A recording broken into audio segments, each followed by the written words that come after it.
Oh, ini dia guys, apa nama, limau kasturi. Aku dah tanam dah 2 pokok ni guys. Tapi ini bibit dia dari biji guys.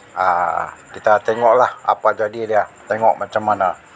Orang kata bibit dari biji, dia lambat sikit berbuah. Kita nak tengok dia jadi macam mana guys. Kalau dia lambat berbuah, kita bagi dia cepat guys. Tengok dia macam mana. Ini baja subur guys. Kita letaklah lebih kurang baja dia guys, supaya dia subur.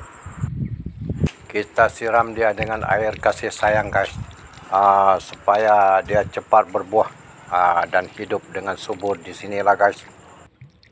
Kita akan pantau dia dari masa ke masa, tengok bila dia boleh berbuah guys.